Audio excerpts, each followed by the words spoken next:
Hey everybody, in this tutorial we're going to make this pair of headphones, and we're going to do this in two parts. In the first part we're going to model the headphones. We'll use the Subdivision surface modifier to make it nice and smooth.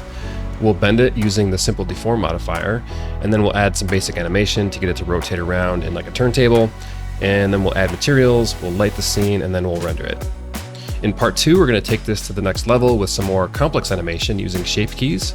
We'll use an F-curve modifier, we'll use vertex groups, we'll use a particle system to have all those notes kind of come out of the earpiece, and we'll even use a compositor at the end for a little extra effect. And one last note, I don't make a lot of tutorials, so I know these things can improve, so I'd love to hear about your experience in the comments. So thanks for that ahead of time. And yeah, so with that out of the way, we have a lot to do, so let's get to it.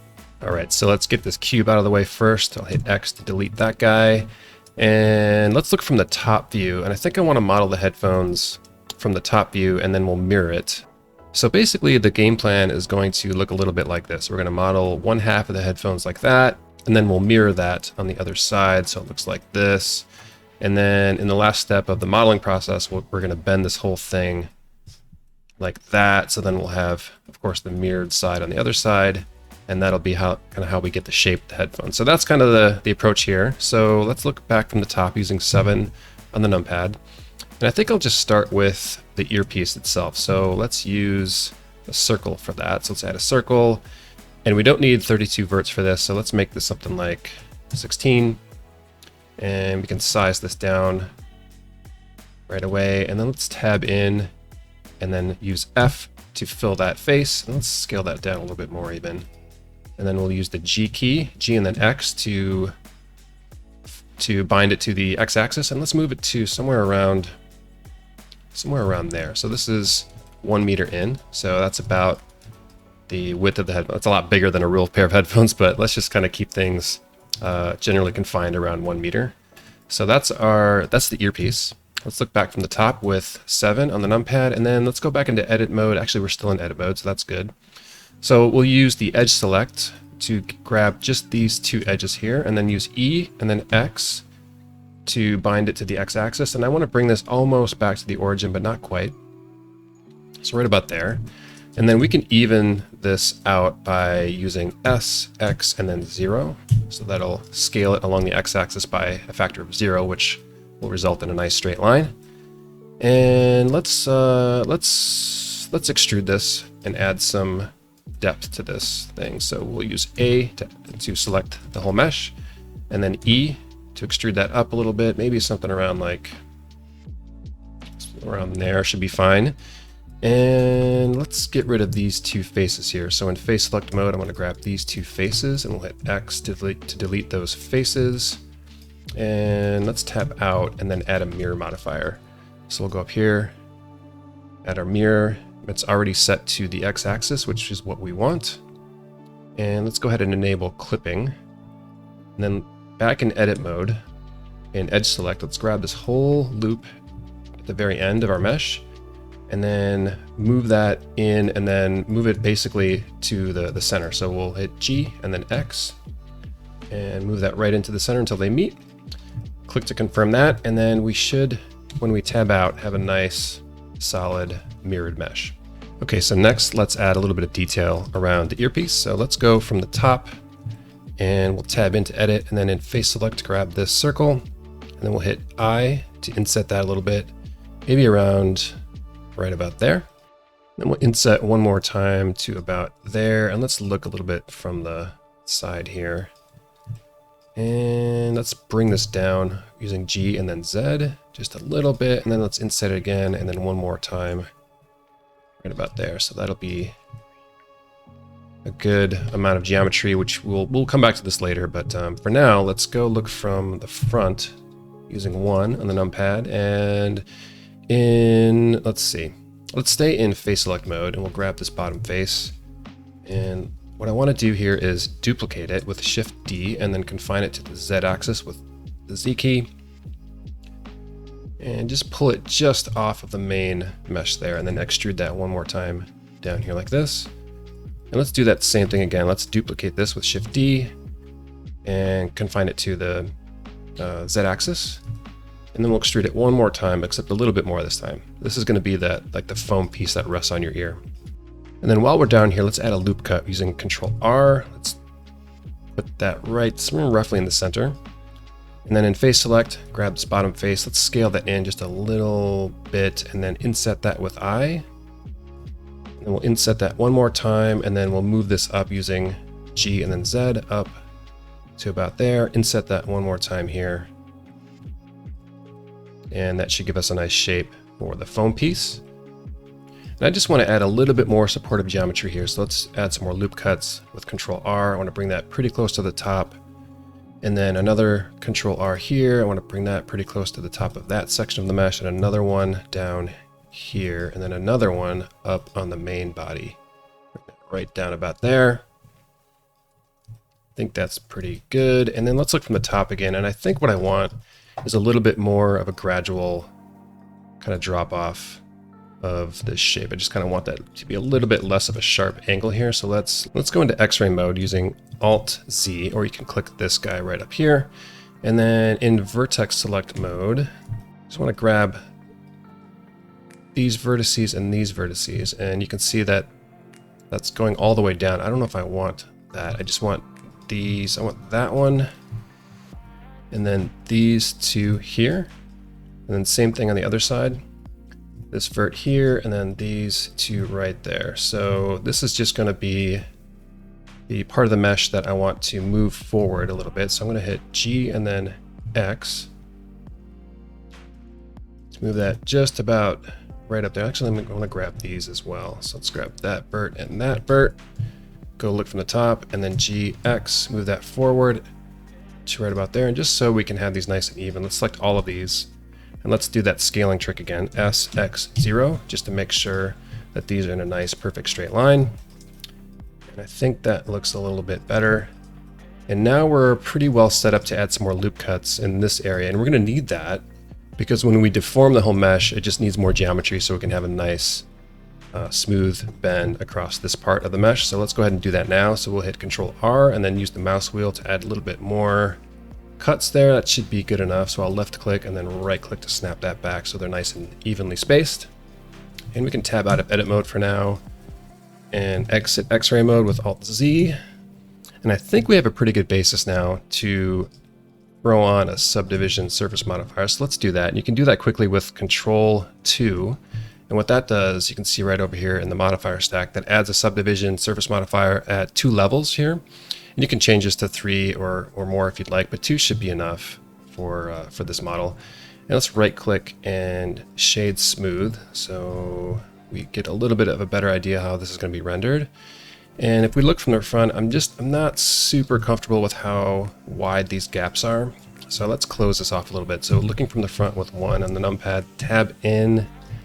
And I think what I want to do is grab these vertices here. And before I do that, let's make sure we're in X-ray mode with Alt Z, because we need to grab all these vertices straight through the whole mesh. And then the easiest way to do that is in X-ray mode to make sure that we got all those vertices. And with those top vertices selected of this middle section of the headphones, let's raise that whole thing up with G and then Z. Let's raise that pretty close up here, somewhere around there. And it's okay if these vertices overlap each other. They're still physically separated from the other parts of the mesh, so that's okay. And let's do that with these bottom ones too. So let's grab all of those, hit G and then Z and bring those down to right about there maybe. And let's get out of X-ray mode with Alt Z, tap out, and then take another look. I think I like that a lot better. And next, I think I want some more definition into this part. It's a little bit too smooth here. I don't really like that. So let's tab back in and let's go ahead and grab this whole loop. And the way I do it is I double click it close to one of these verts in here. That's because I am emulating a 3-button mouse. So I just like to do that better. I think you can alt click that if you don't have that setting. But anyway, grab this whole loop and let's just bevel that with Alt B, or Control B rather, and just a little slight bevel there. And let's go back into X-ray mode with Alt Z so I can see the rest of these loops. And yeah, let's grab this one here. And I think I want to scale this in a little bit more. So we'll hit S, scale that in, and then Control B to bevel that a little bit. And then tabbing out and exiting X-ray mode, that looks a lot better. So there's a little bit more definition there. So that should be enough modeling for the headphone body. And now we can think about bending this. And we could use the curve modifier to do this, but that's a little messy. I think what I want to do is use the simple deform modifier with the bend setting. That's messy as well, but not quite as weird as the curve modifier. So let's do that. So with this object selected, I'm going to add in a simple deform modifier there, and I want to move this to the top of the stack. I want this to happen before the mirroring happens. So we're bending 1/2 of the mesh. So we're bending 1/2 of the mesh like this, and then the other half is just mirroring that already bent and deformed mesh. So that's the plan here. And when you add a simple deform modifier, it defaults to twist. We don't want that. We want bend. And we want it to bend just like this around that way. So the way the simple deform modifier works is the deformation axis determines which way things are going to bend. So we want this to bend around that way, like we said. So that's the y-axis. So we want to bend it with respect to that axis. So we're going to set our deformation axis to y. And we can see right away that has nowhere near the result that we want. And I have another whole video on why this happens and how to fix it, but let me just show you the quick trick here. And what we want to do is take advantage of this deformation origin.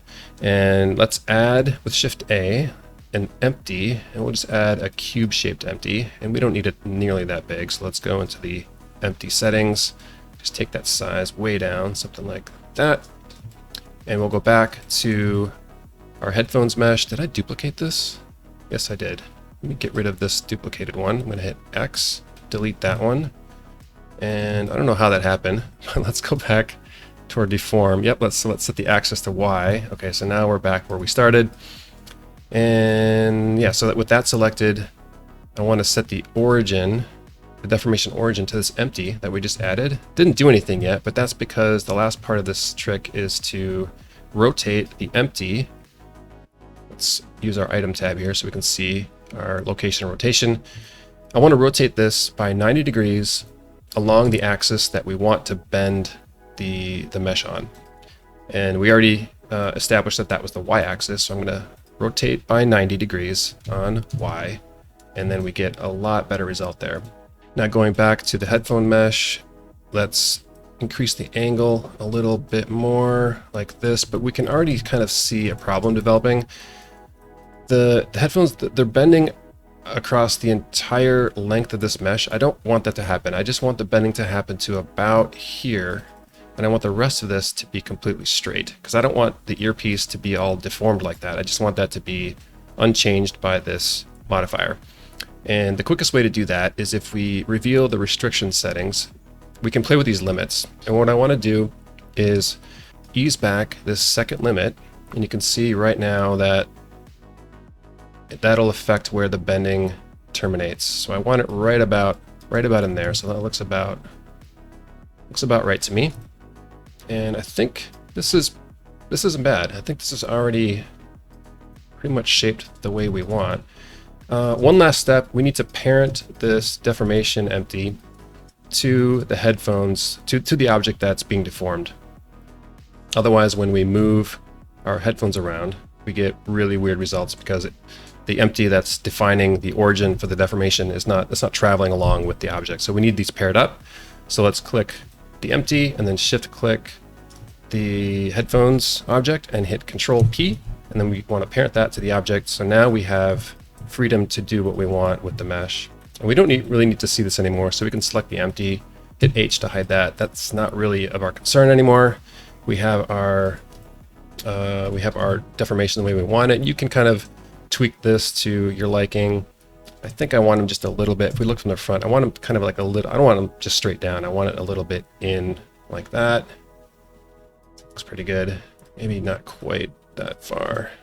Let's see, let's go back to our deformation modifier. I'm gonna maybe ease back that limit a little bit. There, I think that's a little bit more A little bit more what I'm after. So that looks pretty good. So let's raise this whole thing up with G and then Z up above the origin of our world. And now we can think about animating this, but before I do that, I want to add a camera so I can frame up the scene nicely so we know kind of what we're dealing with in the end when we render it. So I'm going to use a Create Isocam add-on for this. This is a really convenient add-on for adding orthographic cameras. I think Polygon Runway now maintains this, and I'll put a link in the description to where you can grab this. It's pretty convenient, pretty handy to use. So I'm going to go ahead and use that add-on and add a game Isocam. We can move the camera physically closer, or we can just go into the camera settings and then reduce this orthographic scale down to something like this. It's just faster to do it this way. And let's raise the camera up with G and then Z to frame it up a little bit. We'll adjust this later, but let's add a floor now to the scene. And we could do this with adding a plane into the scene, but the add-on has this nice little handy feature called ground plane, which you can just click that, adds a ground plane in for us, which is nice. So now we have basic background, the headphones where we want them, but instead of animating the headphone object directly, I think what I want to do is use an empty for that and then parent the headphones to that. So let's do that. Let's add with Shift A and empty. Let's add a sphere this time, and let's bring that up with G and then Z, and in our empty settings, bring this size down to something like that, and then we'll click our headphones object, shift click the empty, Control P to parent that, and now we have our empty that we can rotate around and control our animation with that instead. And I want this animation to take about 5 or 6 seconds total to from the beginning and end of the loop. So that's about 150 frames for 5 seconds, 180 for 6 seconds. Let's make it 180. And you can always change this, but let's look now. We're at our timeline. Rewind to frame 1 with Shift left arrow. And right away we can, let's grab our empty, and then with the I key we can set a rotation keyframe. And let's skip to the end of the timeline with Shift right arrow, and then go one more to 181, and we'll rotate our empty by 360 on Z, and then we'll add another keyframe with I, select rotation, and then we dropped another keyframe at the end. And now if we play our animation, we'll see that it should loop seamlessly, but it comes to a full stop at the end, and that's because I have my default keyframe interpolation to Bezier, I think. I want to change that to linear, so we can select both our keyframes, hit the T key while the cursor's over the timeline, and then select linear. Now if we play this, we should get a very constant rotation, and we shouldn't see any slowdown or seam as it goes from 180 to 0. So that's pretty good. Let's rewind back to the beginning. Now let's add materials. So let's start with the headphones themselves, and let's go into with Z material preview. Let's just kind of see what our materials are going to look like. And we could add materials in this default state for material preview, which kind of uses this HDRI lighting. I don't really like doing that. I want to just change this to use our own scene lights in world. Now it's going to darken everything up. We can't see anything, but that's okay. We'll add lights first. So let's go ahead and add a light with Shift A, and let's add in a light. Let's add an area light, and let's raise that up with G and then Z, something around there, and let's pick the shape to be a disc. I'm not sure that makes a huge difference, but disc seems to cast a little bit of a softer light, so let's use that. And I think I want the power to be somewhere around 100 watts. We can change this later if it's too strong. And I don't want shadows to be cast on here, but I'm going to add a sunlight, and I want that to be the shadow caster. So I'm going to uncheck that. It's still showing a shadow because we're previewing Eevee, but this will be a cycles render, so that'll be that should be a non-issue. Okay, so now I want to rotate this lamp around, and I want to rotate it with respect to our 3D cursor, which is currently still at the world origin. So with the period key on the keyboard, I want to change the transformation point to 3D cursor, and then we'll rotate this light by let's rotate it using R with respect to the y-axis. So hit Y, and then 45, and then negative over here. But let's rotate this around the Z with RZ 30 degrees. So if we look from the top, should be casting light in that direction. Our camera's over here somewhere, way over here. So we're looking at the scene from that vantage point. So our light's kind of coming in from the left. And let's add one more camera with Shift A. We'll add light rather. Shift A, add light area. And same thing, G, Z, move that up, change the shape to a disk. And we still have our transformation axis set to 3D cursor, so we can rotate this about the x-axis, so RX, and then 45 degrees, and then negative. And then I want this to be kind of a backlight. So I want this to be kind of lighting our surface down here to give it a nice little rim lighting in the back. So let's rotate this about Z, so RZ, 45. So now it should be perfectly in the back. So when we look from the top, that's perfectly aligned now with our line of sight in our camera. So let's look through the camera again with 0 on the numpad. Okay, we're going to come back to the lights later to change the color. Right now they're just white, which is fine for now. But let's go return to our headphones and start adding materials. So with the headphone mesh selected, we can click our materials tab, create a new one, name that plastic maybe, since this will be kind of the outer plastic part of the headphones, and we'll maybe make the base color not quite white, something down here. Roughness is fine. Let's leave it like that. Now the earpieces part, this is going to be a different material. Let's go zoom in on this object. An easy way to do that is to hit period on your numpad if you have that, or you can use the tilde pie menu and hit view selected, so that'll kind of come right in on the object that we're interested in. And I want to add a different material to the earpieces, like the foam piece of the earpiece.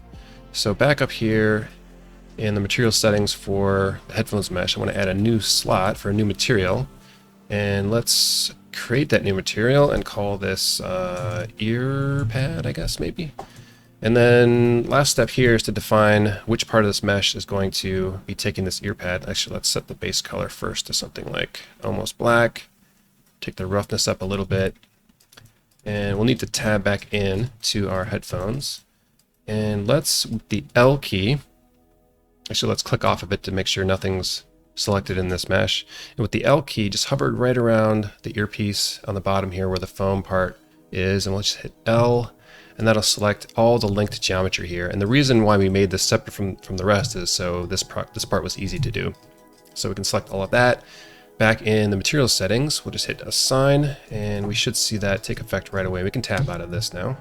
So that looks pretty good. So now we can add in there's a little glowing ring that I want around here. So let's go back into edit mode. And back in the top here, I want to select this ring and then add a new slot in the material settings for this mesh. And I want to add a new material there. Let's call this ring, and then click assign, and that will assign this material, which is occupying this slot. It'll assign that to whatever selection we have currently in the mesh, which is that ring. And we can now tab out of this. And now we see that right here. We haven't done anything with our base color or anything, so we're just seeing the default material there, but we already have a problem here, and the subdivision surface modifier is creating all this pinching, so we need to tab back in. And then with face select, just select that inner ring, and then inset that just a little bit like that, and that should, if we tab out, that should solve that nicely. And now we can set the settings for this material, so make sure we go down to ring. And instead of the principled BSDF, I want this to be emission. So let's select that, and maybe a strength of 8 maybe, or 10, I don't really know. And then the color, let's make that kind of like a nice violet color, something like that. Okay, so that looks pretty good. Let's look through the camera again with 0. Play our animation. Things are starting to take some shape. And now let's give this whole scene a little bit more of a punchy vibe. So let's select our plane. I want this plane's material. Let's create a new material for this plane. Just name it background. And I want this to be just straight up black, like that. So now we can return to our lights, and can't quite see them. Let's go back to solid mode. Select this light. I think I want this one to be kind of a bluish light. And this one, let's make, it's easier to see this in material preview mode. So let's go back to that. And with this light, I think I want this to be more of like a violet, something in there. And 10 watts is far too weak, so let's make this maybe 80. And what's our power over here? That's 100. Maybe let's make this 160. Let's look through the camera, start our animation. Okay, that's not bad.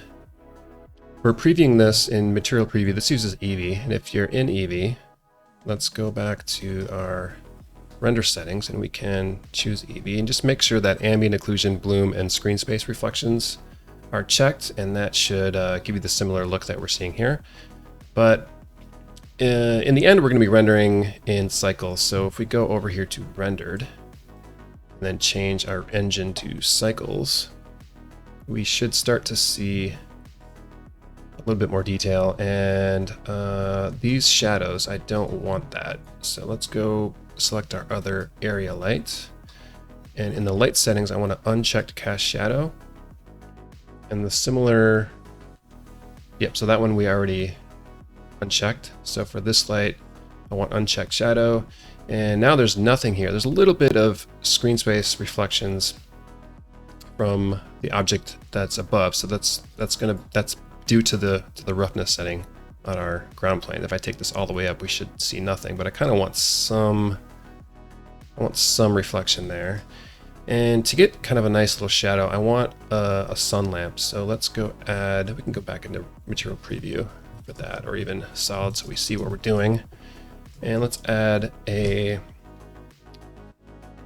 light, and we want sun for that. Let's GZ, bring that way up, and then again, we're still, if you hit the period key, we're still using the 3D cursor for our transformation origin.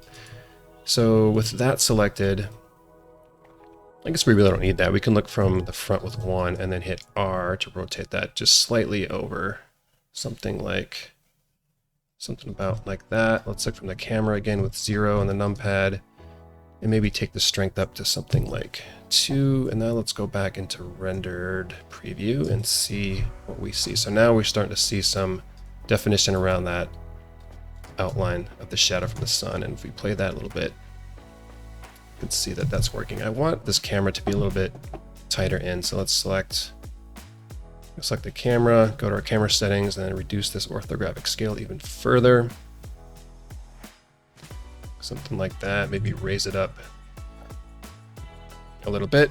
And then for the dimensions of our scene, I want this to be a little bit, not quite so tall. So let's reduce the Y by a little bit like that. Zoom in slightly more with our orthographic scale. Let's start our animation again so we can see full animation and how close the headphones get to the edge of the camera. I think that looks pretty good. I think I'm pretty happy with that. So this is a good place to end part 1. Let's go back to our solid preview. So that's it. So that's part 1.